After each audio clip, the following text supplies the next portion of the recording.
estrogen supplements, even though there was no reason to do that in many cases. Sometimes, of course, when women complain of symptoms, menopausal symptoms, there is reason to use estrogen supplements. But it was just being routinely done, and it turned out that estrogen increased the risk of breast cancer. So ever since this was cut back so that women were not just routinely given estrogen supplements at menopause, the incidence of breast cancer has fallen. Now, when we look around the world, we do note that there are very significant differences in the incidence of different kinds of cancer. And what does that suggest? It suggests that there are possibly genetic components here and that there are environmental components. Environment is much more likely to be the case because there are no huge genetic differences in many of the countries that we're looking at here. So when we do a comparison of cancer incidence, we certainly find some noteworthy details here. If you take a look, for example, at stomach cancer, you see that it is far, far higher in Japan than it is in North America. If you look at lung cancer, that's much higher in the USA than it is in Japan. Look at prostate cancer, much higher in North America than it is in Asia. Breast cancer, much higher in the USA, again, than in Asia. So obviously, there are significant differences here, which also suggests that if we understand why those differences exist, then there may be preventive methodologies that can be pursued. And this is why we get the usual declaration that 30 to 40% of cancers in the world, roughly 4 million cases a year, can be prevented, because we are seeing those differences geographically so that there's something there going on that is preventative. Well, obviously, once you put genetics aside, which I think most of the time we can do, I mean, it's certainly possible that some Asians are genetically less predisposed to cancer than North Americans, but even when you look in Europe and you look in North America, there are differences. So I think we more likely should be looking at environment. And when we look at the environment and we think about cancer, what is the most likely connection? I think the one that comes to mind first is food. And as you know, there are hundreds, literally hundreds of different books out there that tell us which foods to eat and which do not.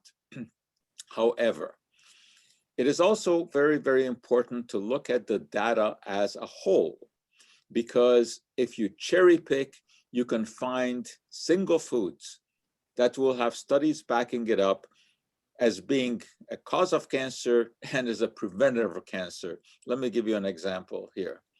Look at this. Studies that show foods increase or reduce the risk of cancer. The red, of course, is increase, the blue is decrease. So tomatoes.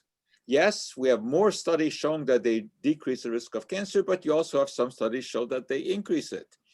The only one here where we don't see any study that reduces the risk is bacon. So bacon is, at least by this count, a real no-no. The reason I mention this, though, is to underline the fact that, I've spoken about in many different contexts, that you can never put big weight on any one single study. You always have to take a look at what the scientific consensus is. Now, if we look for that, you can see how confusing it can be, especially when you look at the popular literature. Let me just give you some of the examples of the books that are out there. All right, you can starve cancer to death, or you can drink it away. You can use soursop, which is a fruit that is found in the Caribbean. You can resort to an organic diet to cure cancer, or an alkaline diet. If you don't like those, you go for the paleo diet, or the intermittent fasting diet, or a raw food diet, or a keto diet, or a vegan diet. You can also fight cancer with vitamins and antioxidants, or you resort to a plant-based diet or a Mediterranean diet, or the breast cancer diet that eliminates dairy products, or you can go for the Japanese diet. Now, obviously, they cannot all be right. So it just goes to show you that you can cherry pick data and prove almost anything that you want to prove. What we know is that there's no universal preventative, there's no universal treatment. However, when we distill the information out of all of these, the one feature that I think that is most common is that there is a preventative effect from eating fruits and vegetables. And this is something, that I think the message has gotten out. I mean, even among the poor, among uneducated people, there has been so much messaging about the benefits of eating fruits and vegetables. And I think that here we can find a number of proper scientific studies to underline this. However, but even with something like this, where the consensus is that eating lots of plant foods is beneficial, you can look at different trials and come to different conclusions. For example, here we take a look at prostate cancer. All right, 5 or more servings of fruit a day lowered the risk by 50%. Yes, that's expected. Increase in calcium increases the risk. So here we do see a real dietary connection. But then there's this article, which looks at some other data and shows that there is no real strong link. So you can be driven crazy by all of this back and forth, this yo-yo effect. And that's why, of course, we want to look at the science. Truth be told, the science is not conclusive. It hardly ever is. Science is a method of gaining knowledge without originality. And as you know, I've very often likened this to a race towards a finish line, and it's a race where the finish line keeps going away from you, but nevertheless, you get closer and closer to it. I'm a big believer in looking for advice to experts who spend their lives studying problems, nutritional problems, health problems, etc. And there are many expert organizations around the world. For example, the International Agency for Research on Cancer. So we can look to them for some proper information to guide us on the right path. Now, IARC, International Agency for Research on Cancer, classifies substances, processes, foods into different categories. There are those that are known to be carcinogenic or cancer-causing to humans, those that probably are, those that are possibly, some are not classifiable, and some probably not carcinogenic, and you see only one agent is in that category. Now, before we go any further here, let me point out that the IARC classification is a hazard analysis, not a risk analysis. And that is quite different, because a hazard is the innate property of a substance or a process to do harm. A risk is a measure of whether it does or not based upon extent of exposure. So let me give you an example. For example, hot beverages, IARC has placed in group 2A, meaning probable carcinogen. That is because some studies, mostly in South America, where they drink boiling hot mate tea, have shown a slight increase in esophageal cancer. So yes, hot beverages have the property of causing cancer, but obviously when you sip your tea or coffee here in North America, that's a different kind of situation. Your risk is very small because your exposure is small. Similarly, group 2A, probable carcinogen, is red meat, particularly charcoal broiled meat, because the heat produces all kinds of potential carcinogens. But of course, it all depends on how much of the carcinogenic meat one consumes. Similarly for baked goods, because when you bake food that has a high content of glucose and aspartic acid, you form a chemical called acrylamide, which is a natural carcinogen. But again, it depends on how much you eat. Or if you're a hairdresser, well, that's a profession that has a higher than normal rate of cancer because of all the substances to which they are exposed. But that does not mean that when you use a hairspray in your bathroom that you have the same kind of risk, although the hazard is the same. You cannot change the hazard of a substance. It has innate property. And then we have a group 1 carcinogen, that is something that is known to cause cancer. Bacon, for example, would be in that category.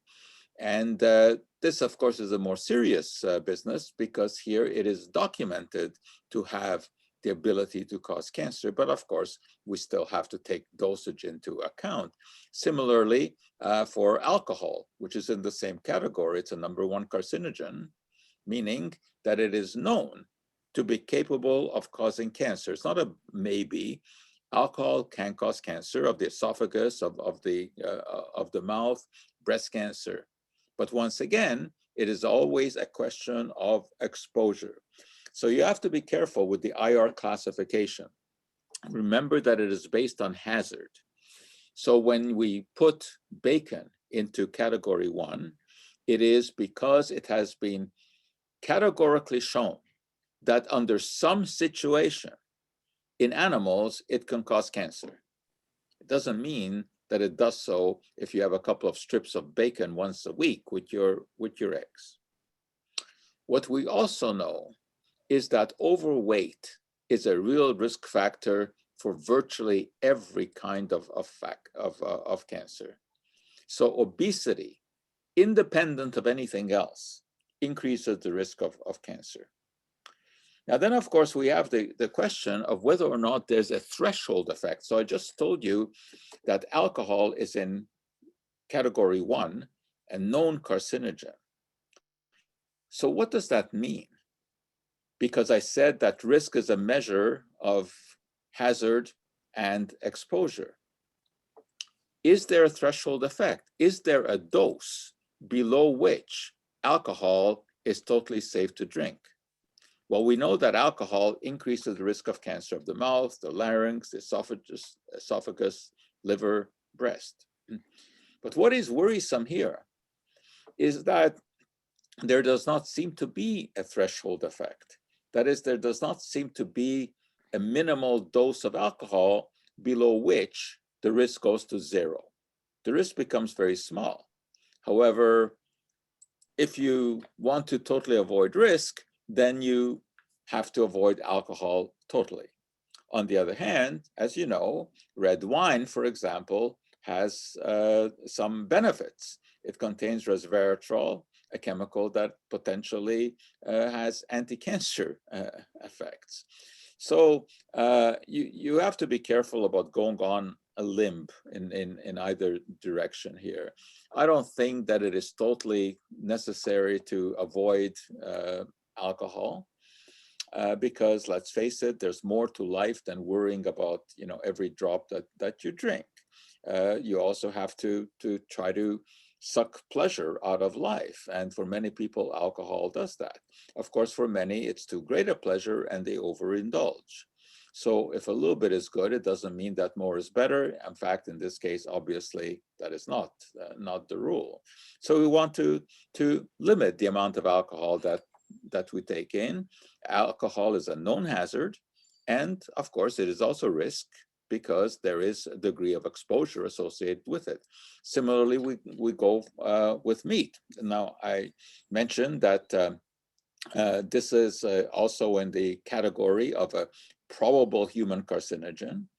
And that is because you can isolate compounds, especially from barbecued meat, heterocyclic amines and benzopyrene.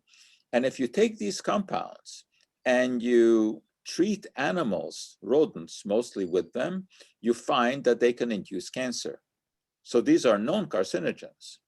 Again, is there a dose below which we don't have to worry? Hard to say, because you really cannot do the critical experiment.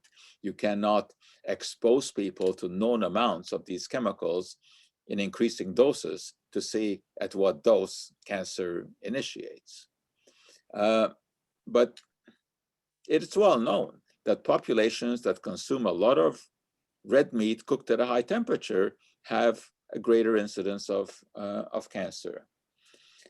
So, we look to the studies like this one here, red meat consumption mortality. We estimate that 9.3% of deaths in men and 7.6% in women in these cohorts could be prevented at the end of the follow-up if all the individuals consumed fewer than half servings of red meat. So, these are the kind of statistics that epidemiologists look at. And there are many different kinds of studies that can yield results. So let me give you an example. In this particular case, in this study, this is an ongoing study where they originally enlisted 90,000 nurses. And this has been going over 18 years. And over that time, I mean, obviously, some cases of breast cancer have developed. So what you want to do is study these cases and see what did these women do differently from the others who did not develop cancer. Well, when we look at this epidemiological data, there was no association with meat consumption. On the other hand, this was also not a population where there was a great deal of meat consumption. And you cannot rule out the meat connection because the meat intake here was quite low. These are nurses and they were basically eating a healthy diet. But what was also found here was that the risk increased with total calorie consumption. And again, that's not a surprise here because obviously total calorie consumption is associated with weight. And we just saw before that the greater the weight, the greater the risk of many, many kinds of cancer. Now, one type of food that has been very well studied are the processed foods. And here we're talking about bacon, which I said is in category 1, ham, salami, etc. These are the preserved foods, usually preserved with sodium nitrite. They're also heavy in fat and heavy in salt. That is enough to reduce our intake of these. Again, I never say never, because as I said before, life is all about living. And if this gives pleasure, well, now and then, fine. But you don't want to be doing this consistently. So we need some numbers here. Consuming an average of 60 grams of processed meat a day does increase the risk of colorectal cancer significantly. Well, 60 grams is not a whole lot, but on average, people generally don't eat 60 grams a day, unless, of course, you're having smoked meat for lunch every day or you're having a ham sandwich every day. Exactly why this should be, why these preserved meats have this cancer link. Well, of course, when you're looking at some of these, many of them are smoked, heated at a high temperature in the processing. So you get these heterocyclic amines and these polycyclic hydrocarbons that I already mentioned. Nitrites are used as preservatives, and in the body they form nitrosamines, which are known carcinogens, and iron, which of course is found extensively in meat, has also, when in great abundance, has been linked to cancer. Now, one word of warning here is that these kind of studies that we talk about are based on people filling out questionnaires, food frequency questionnaires. And those are notoriously unreliable because what happens is that people say what they think they should have eaten instead of what they actually ate. And this has been shown over and over again. I think I've mentioned to you before that when you do such surveys, it turns out that people eat more broccoli than can possibly be produced in the world. one has to take these questionnaires with a grain of salt, as it were. However, one also hopes that when you have a large number of individuals involved in these surveys, then the sort of the white lies kind of even out. Although, you know, it's hard to think that some people would actually be documenting worse diets than they are actually eating. So I think generally when we look at these surveys, you have to assume that people are being dishonest in a fashion that they say that they're eating more, quote, healthy foods than unhealthy ones. Now, of course, in the world of science, we rely on the peer-reviewed literature. It is not certainly set in stone, because if someone wants to publish fraudulent information, you are likely not going to catch that, at least not until someone tries to duplicate the work, which, you know, may take years. But there are many, many different kinds of studies that we can look at that can give us nutritional information. And they fall into a number of different categories: the cohort studies, case control, in vivo, in vitro. In vivo, of course, means in the lab. In vitro means in animals. And then there are the intervention trials. Those, of course, are the best kind, where you take two groups of people and you change something in one group and see what that change does relative to the other group where you have not imparted any change. So I'll give you an example. The nurses' health study. This is very similar to the one that I just mentioned to you before. This would be what we call a cohort study. It began in 1976 when they enlisted 121,000 nurses. This is the so-called cohort. It's a group of subjects. And then you follow them and you see what happens. And you can see here, after 10 years, those with the highest consumption of carotenoid-containing foods, things like carrots, squash, pumpkin, they had a 20 to 25% reduced risk of lung cancer. Now, this is what we call an association. It's an association.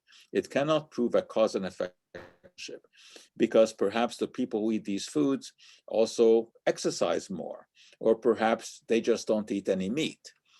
Which could also explain the results. So you can get some interesting associations from a cohort study which merit follow-up, but you cannot come to any rigid conclusion here. Now, a case control study. This is when you have a type of disease, for example, cancer, and you have a number of subjects who are suffering from this disease, and you're going to then compare them to a very similar group of people who do not have the disease, who are matched in age and gender and kind of lifestyle. And then you take a look at the two groups and ask yourself the question, what do we glean from the cases where pancreatic cancer has evolved? What did they do different in their life? So as you can see, in this case, they selected 179 pancreatic cancer cases, and they were matched against 239 controls, people of the same age, same gender, etc., who did not have the disease. Well, it turns out that the patients with the disease were more likely to have consumed more smoked and fried foods and far less raw fruits and vegetables. So again, that's indicative, but it is still an association, cannot prove cause and effect.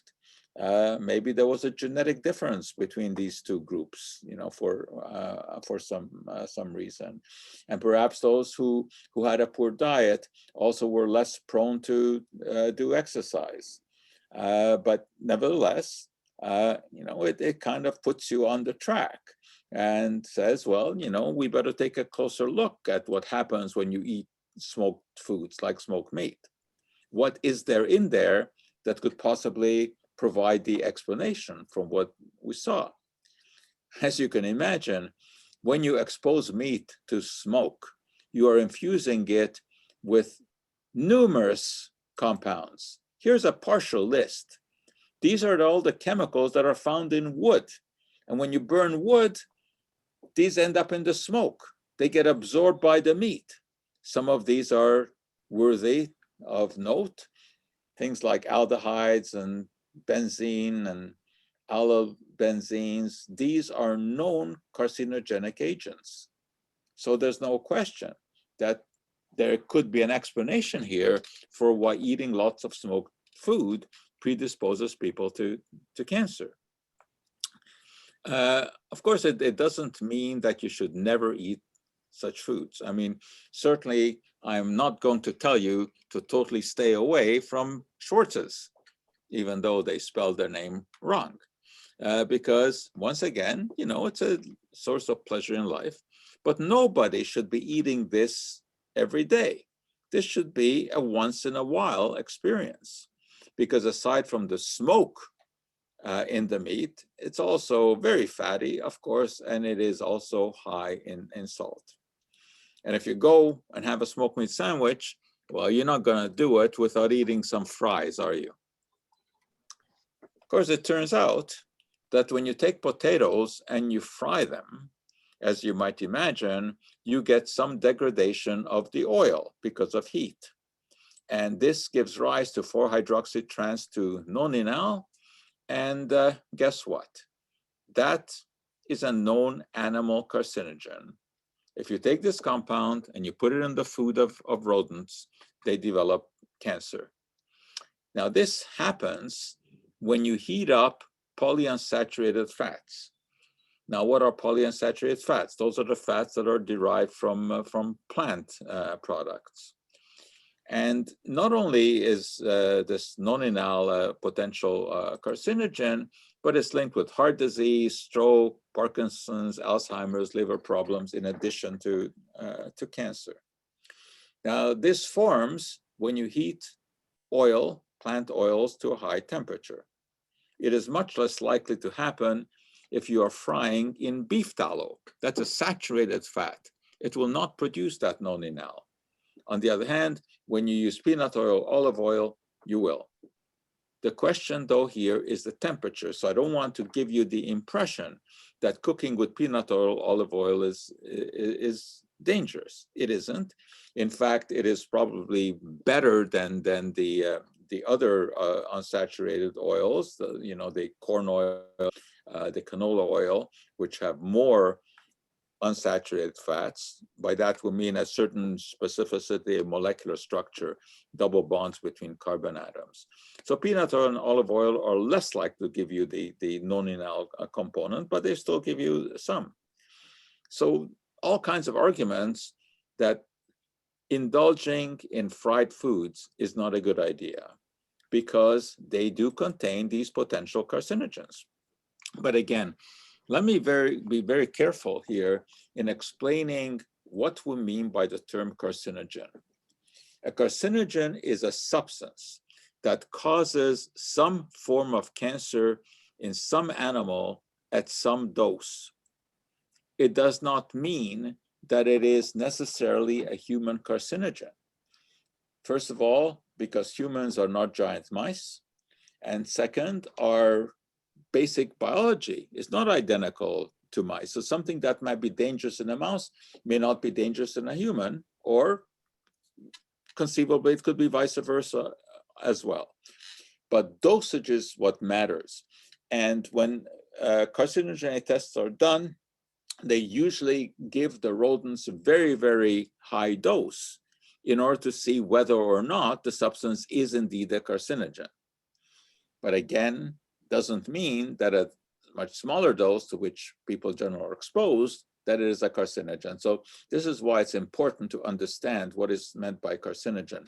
One of the best examples to show you how defining something as a carcinogen might not have a practical application for people is with coffee. As you can imagine, coffee is a very complex chemical entity.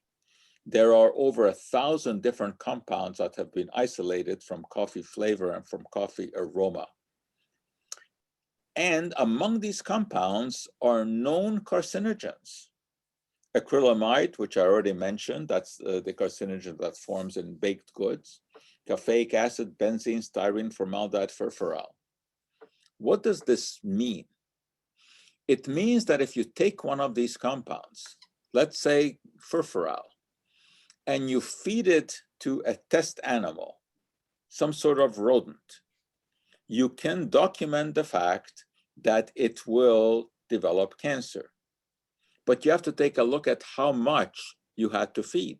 Well, it turns out that it's about 200 milligrams per kilogram of body weight, which is far more than anything that people would be exposed to when they drink coffee.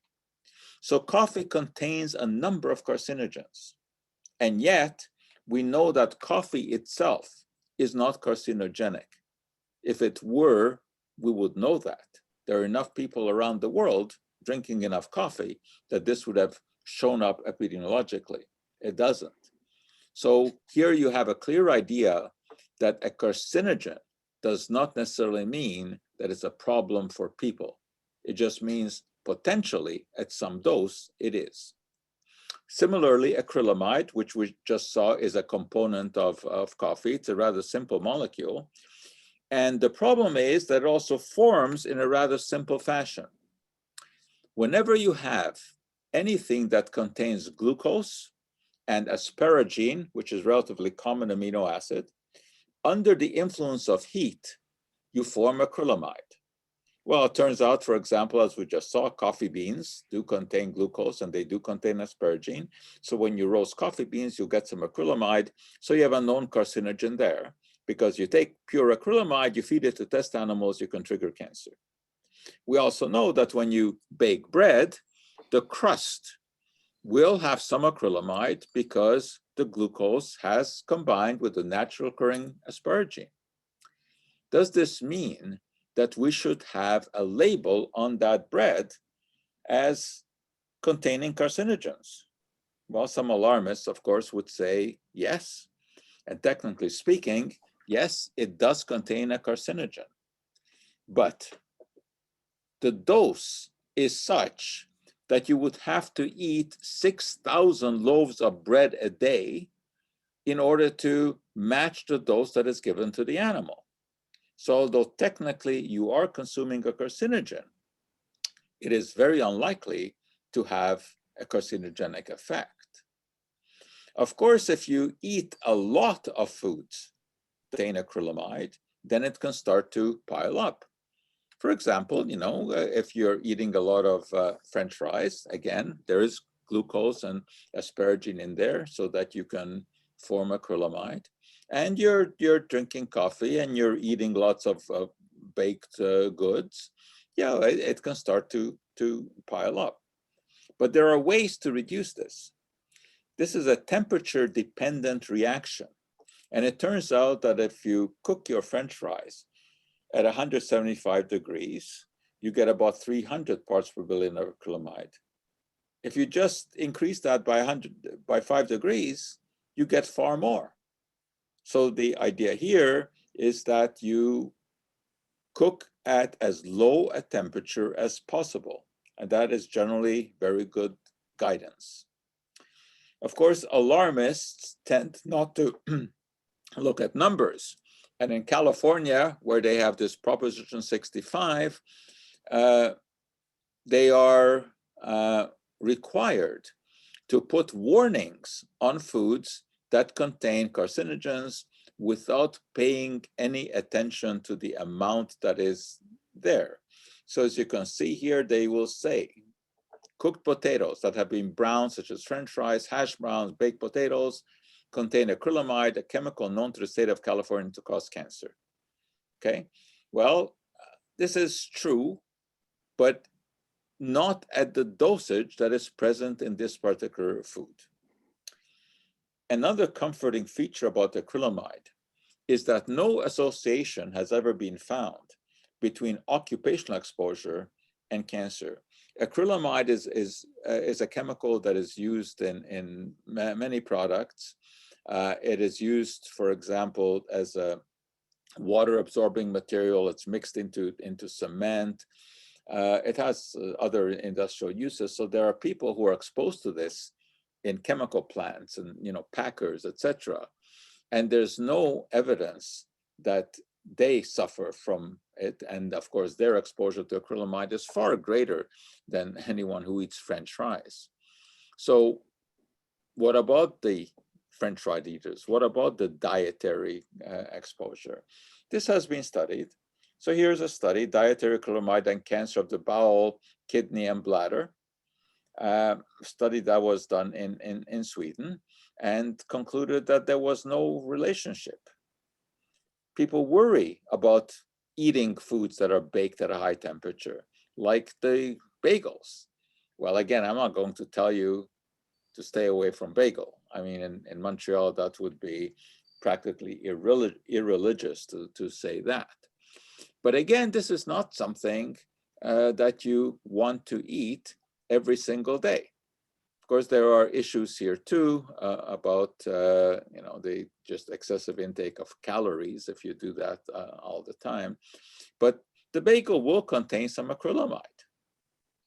All right, so we've had our smoked meat sandwich. We've talked about having French fries with it, and of course, you're also likely to have a beverage, very often a cola beverage, and that contains caramel. Well, once again, caramel, which is just burnt sugar, contains a large number of different compounds, 4-methylimidazole, for example. And when you give this to rodents, yes, you can trigger cancer. But you have to give them the equivalent of 10,000 cans of cola per day. And if you do that, then there's an increase in some cancers. But to show you how confusing this information can be, there's actually a decrease in mammary gland cancer. Now, of course, nobody is going to be crazy enough to say that you should drink cola beverages to decrease the risk of mammary gland cancer.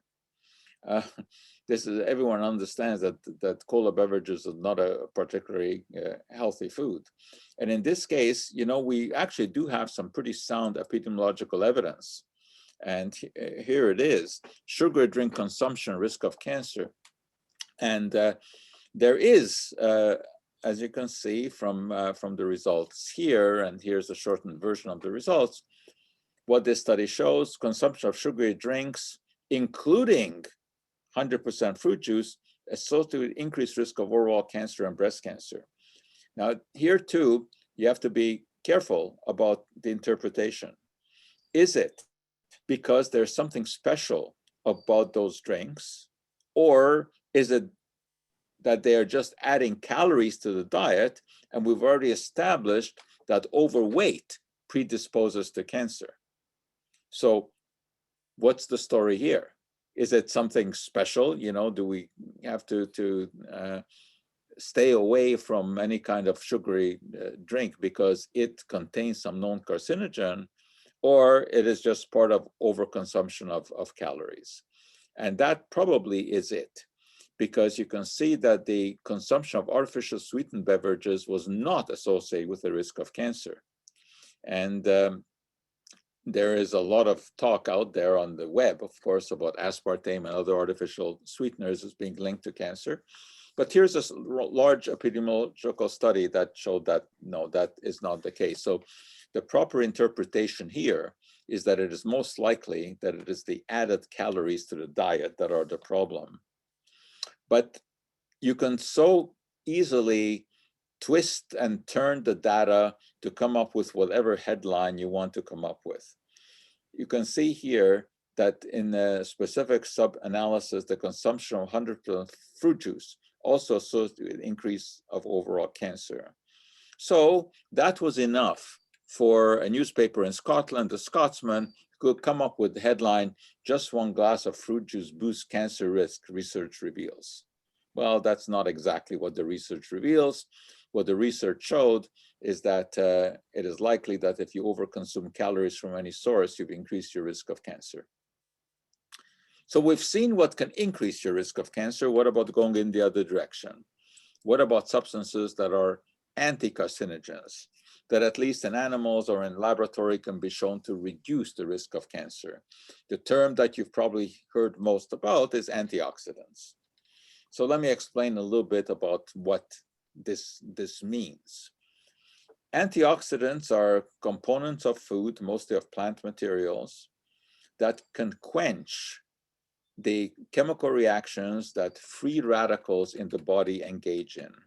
Now, these free radicals are not political dissidents. These are rogue molecular species that form in the body as a result of inhaling oxygen, which of course we must do because we can't live without oxygen. Well, there's sort of friendly fire when we inhale oxygen, and those are the free radicals. And these are substances that contain unpaired electrons, which means that they are unhappy and they want to pick up electrons from somewhere else. But electrons are the glue that hold molecules together.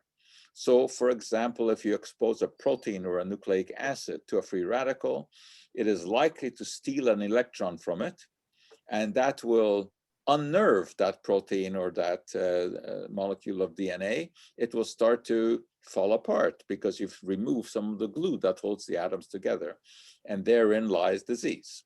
So what do antioxidants do? Antioxidants have a rich supply of extra electrons that they can donate to free radicals and neutralize them so that they don't go searching to steal electrons from important biomolecules. Well, what are these antioxidants? There are thousands and thousands of these. Antioxidants are these free radical scavengers, and we find them mostly in plant products, all kinds of plant products. And there's so many different kinds of free radical scavengers. Some of them are vitamins, vitamin A, vitamin E. BHT, which is a preservative that you may have seen. That's an antioxidant. Ellagic acid, which is found in tea. Vitamin C, of course, found in citrus fruits. What all of these have in common is that they can furnish electrons to free radicals, satisfy the free radicals' hunger for electrons, so they leave other important biological molecules alone. But just because some food contains antioxidants doesn't make it into a healthy food. Take, for example, maple syrup. Maple syrup is certainly a delight to the palate, huge product for Canada, and the Federation of Quebec Maple Syrup Producers, therefore, obviously wants to hype claims made on behalf. Studies have shown Canadian maple contains more than antioxidant compounds which are known to slow cancer's growth. Well, yes, the number of different antioxidants that a food contains is not what matters. What matters is the total amount of antioxidants that they contain. And the amount of antioxidant total in maple syrup is very small. Of course, it's true. Yes, they have a whole collage of different antioxidants, but in vanishingly small amounts. Of course, once again, if you don't talk about numbers, then you can make the claim why maple syrup is good for your health. You can say, oh yeah, there's antioxidants. Antioxidants in animals slow the cancer processes, so maple syrup is good for us. Of course, it's meaningless. Maple syrup is essentially sugar, and we know that excessive amount of sugar in the diet leads to obesity. Obesity leads to cancer, so one could also argue that maple syrup is cancer causative. If we look at tea contains a compound called EGCG, epigallocatechin gallate. This is also a free radical scavenger, antioxidant, but here the story is a little bit different because the concentration here is significant. And we also have the epidemiological evidence that people who regularly drink tea do have a lower incidence of cancer, but again, it's an association because it also may be that people who drink tea also eat other plant products, or they may have different exercise habits. Another molecule that you may have heard about is found in grapes and consequently in wine, that is resveratrol. This is also an antioxidant. And virtually any fruit or vegetable will contain antioxidant molecules. Berries are particularly rich. They contain delphinidine. Then you have soybeans, which contain genistein. And here we have epidemiological evidence again that soy products may slow breast cancer. And there's even a possible explanation here of why this happens scientifically. We know that estrogen fits into receptors on certain cells, and those receptors sort of act like a lock into which the estrogen fits. And when the estrogen fits into those receptors in excessive amounts, it triggers the irregular multiplication, and that causes cancer. So when you have a high concentration of estrogenic compounds, you can have a problem. But when you look at isoflavones, which are the chemicals that are found in soybeans, they have the ability of interfering with those receptors. It's the wrong key. It fits the receptor, it doesn't unlock it, but it prevents the right key, the estrogen, from fitting.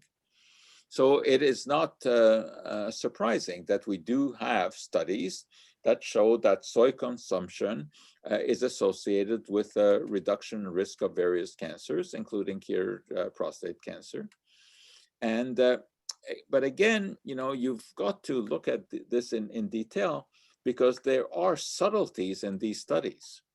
For example, what they found here is that intake of total soy products or of measures of daidzein and genistein, which are the specific chemicals found in soy, and unfermented soy, that is not things like miso soup. So intakes were significantly associated with a reduced risk of prostate cancer. However, fermented soy foods like soy sauce, no. So, you know, again, it's not like all soy products are preventative. There's a difference in many cases between the unfermented and the fermented kind. And so some of the fermented soy products may be beneficial, some of them not. Foods are chemically very complex, hundreds of compounds, different compounds. So it may be that it's the specific compound, the genistein or daidzein, the amount that is found in the food, how they cross-react with each other. One thing that we do know is that these are also available as supplements. But just because they're available as supplements doesn't mean that they will do the same thing. Indeed, we have seen over and over again that when you take a nutrient out of a food and put it into a pill form, it does not perform the same way as it does in the whole food. Well, going on more about antioxidants, tomatoes.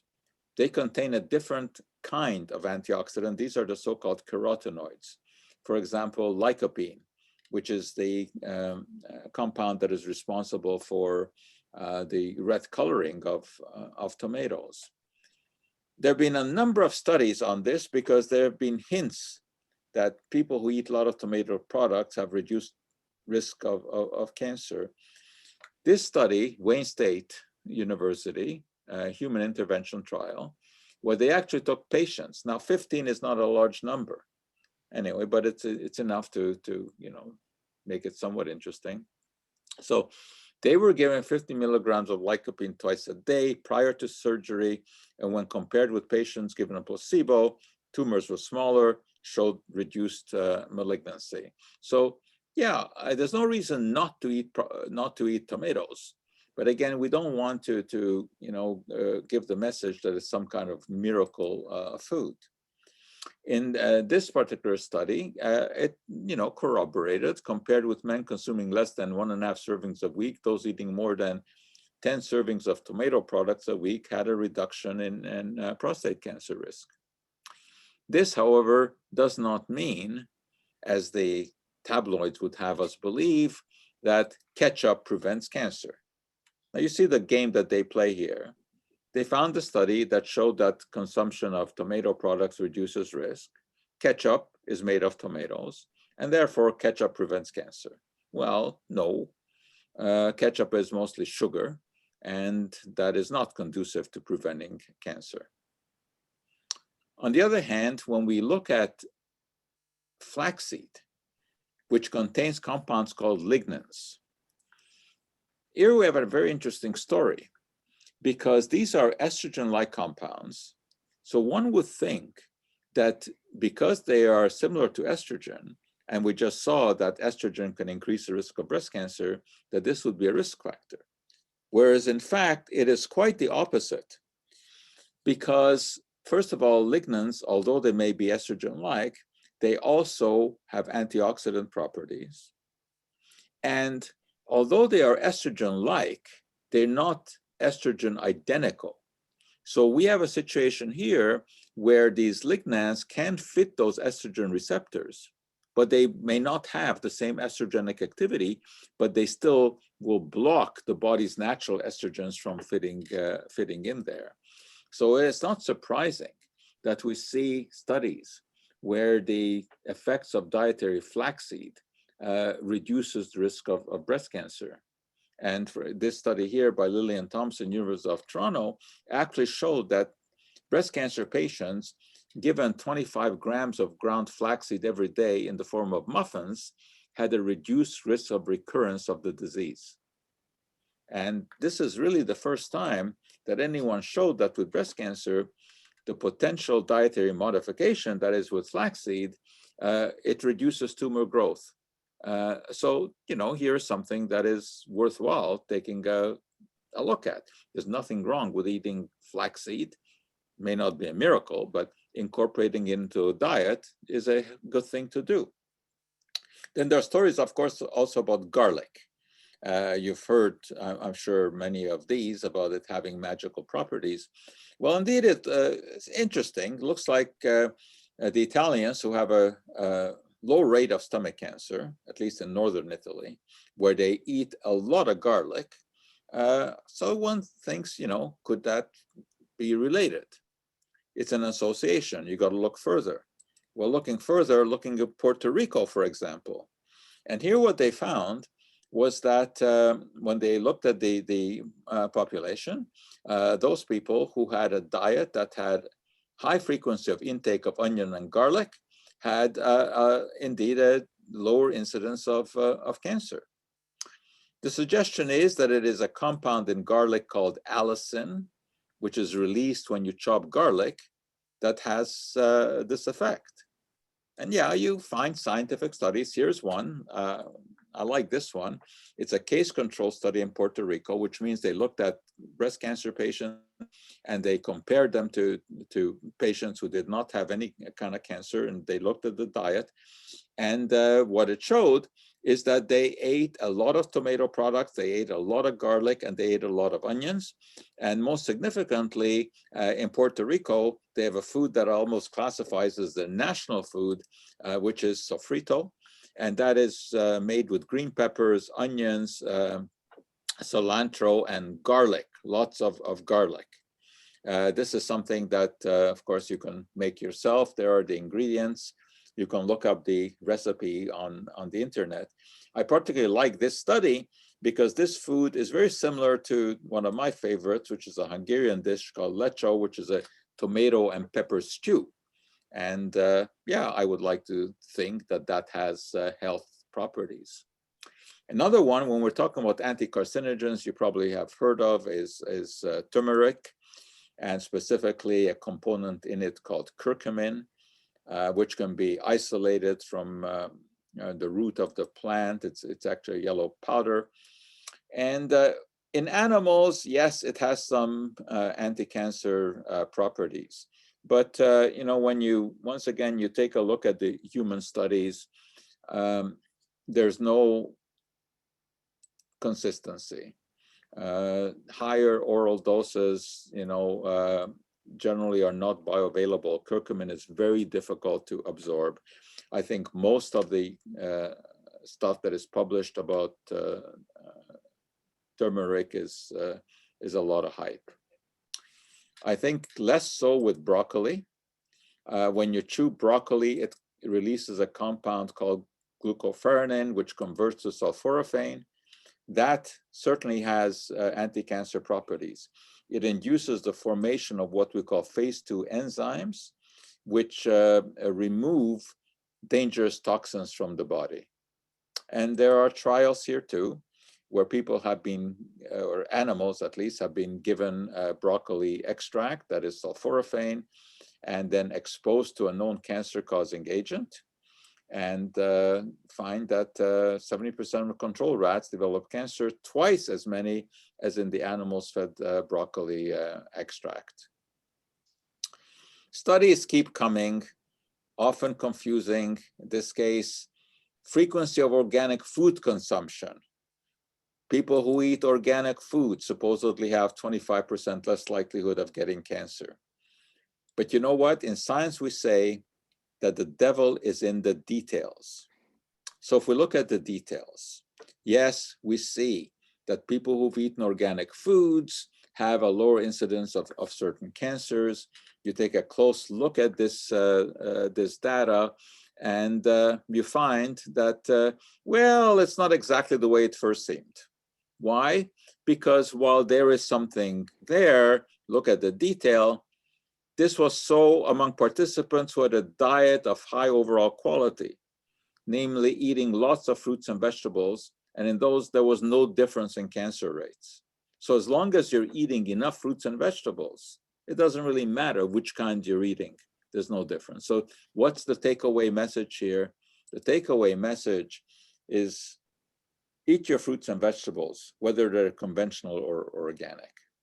Anyway, to summarize here, if we want to cut down on risk, you want to maintain body weight, take part in physical activity, cut down on sugar, salt, and processed meats, limit red meat, limit alcohol, limit fat, minimize high temperature cooking.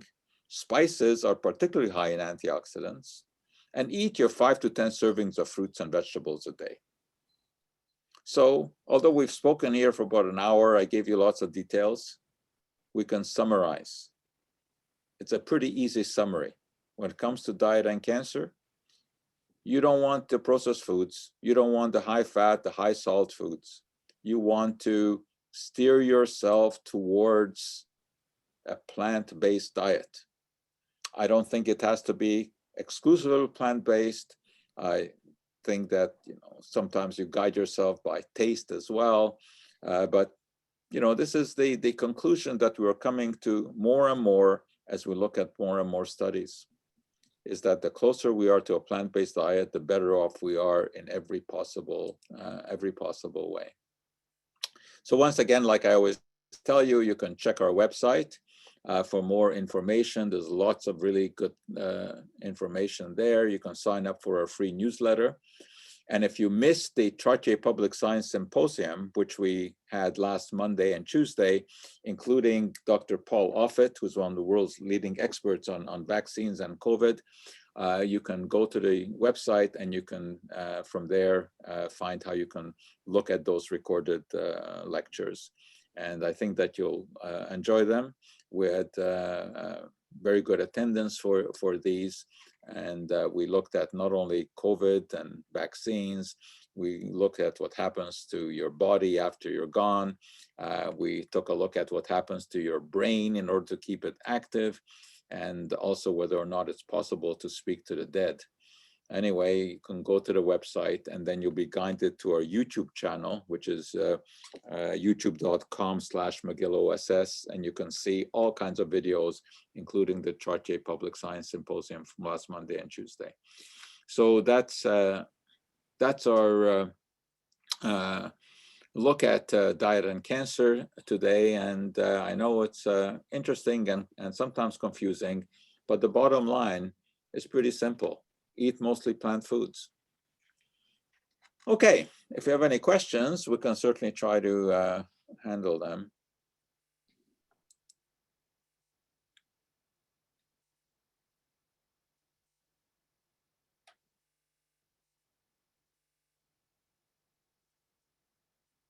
Are there any?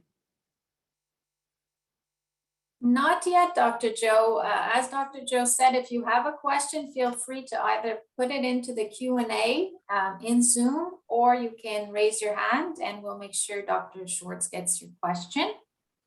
From Nora, and she is saying, thank you, as always, very interesting.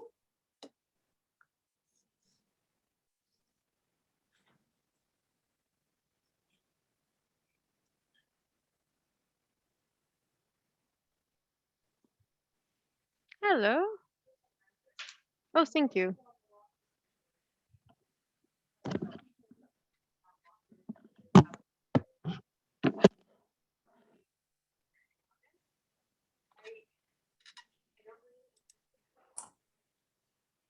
Dr. Joe, I'm sorry, but I don't see any questions coming in either in the Q&A or maybe we raised answered hands. all the questions.